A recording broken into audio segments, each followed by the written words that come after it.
केवल लक्ष्मण ही कर सकते थे मेघनाद का वध। क्या थी इसके पीछे की वजह और ऐसे कौन से नियम थे जिनको मानने वाला ही केवल मेघनाद का वध कर सकता था?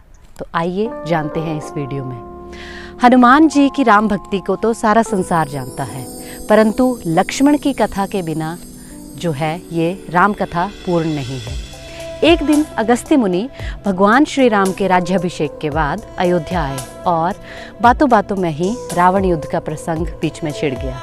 भगवान श्री राम ने बताया कि कैसे उन्होंने अकेले रावण और कुंभकर्ण जैसे महान योद्धाओं को मारा, लेकिन उन बातों के बीच में ही अगस्त्य मुनि बोल पड़े कि प्रभु, बेशक रावण और कुंभकर्ण प्रचंड वीर थे, लेकिन सबसे बड़ा वीर तो मेघनाद था, क्योंकि उसने अंतरिक्ष में स्थित होकर इंद्र से युद्ध किया था और इंद्र को बांधकर लंका ले आया था। इसीलिए मेघनाद को इंद्रजीत भी कहते थे। लक्ष्मण ने उसका वध किया, इसलिए वे सबसे बड़े योद्धा हुए।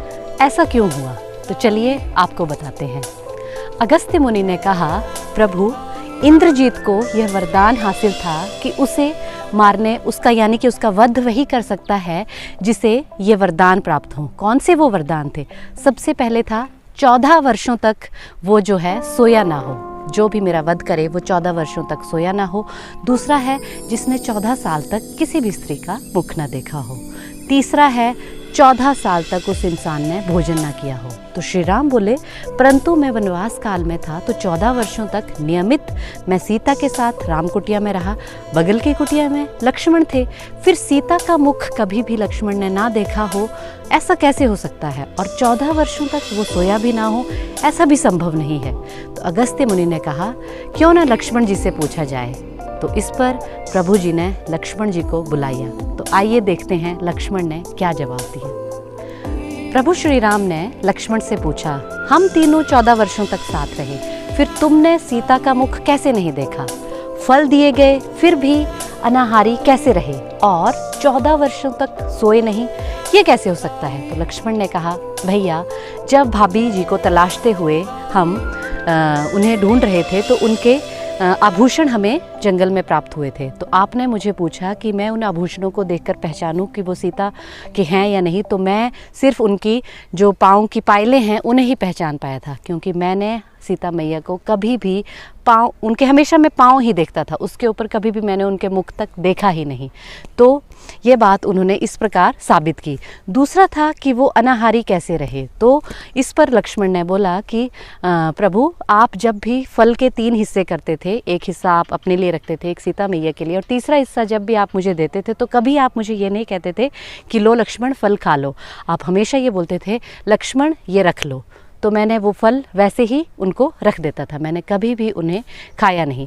तो श्री राम को इस पर थोड़ा शक हुआ, तो लक्ष्मण जी उन्हें उस कुटिया में लेकर गए और वहाँ पर उन फलों को दिखाया कि वो वैसा ही यथास्थिति में पड़े हुए थे। जब देखा गया तो वो फल पूरे के पूरे पड़े हुए थे, सिर्फ 3 दिन के फल उसमें कम थे। तो राम ने कहा कि इसका मतलब है 3 दिन के फल तुमने खाए हैं। कौन से थे वो 3 दिन? पहला दिन वो था जब हमारे पिता राजा दशरथ जी का देहांत हुआ, उस दिन हमें खाने पीने की कोई भी होश नहीं थी। दूसरा दिन था जब सीता मैया को रावण जो है अपहरण करके ले गया था, उस दिन भी हमें खाने पीने की कोई होश नहीं थी। और तीसरा दिन वो है जब रावण का वध किया गया, क्योंकि उस खुशी में ही हमें खाने पीने की कोई सुध बुध नहीं रही थी। ये 3 दिनों के फल जो हैं वो कम थे। तो राम जी उसकी बात को मान गए।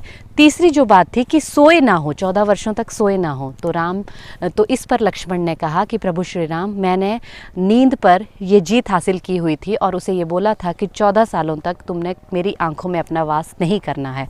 तो नींद थी उसने मुझे ये वरदान दिया था कि 14 साल तक मैं तुमसे दूर रहूँगी, लेकिन जब तुम्हारे भाई का राज्याभिषेक हो रहा होगा, उस दिन तुम्हें जब उसका छत्र पकड़ के तुम खड़े होंगे, तुम नींद के आगोश में आओगे। और ऐसा ही हुआ, जब आपका राज्याभिषेक हो रहा था, मैं छत्र पकड़ के खड़ा था तो वो मेरे हाथ से छूट गया था, क्योंकि मुझे नींद ने अपने आवेश में उस समय ले लिया था। भगवान श्री राम ने लक्ष्मण की तपस्या के बारे में सुनकर उन्हें हृदय से लगा लिया।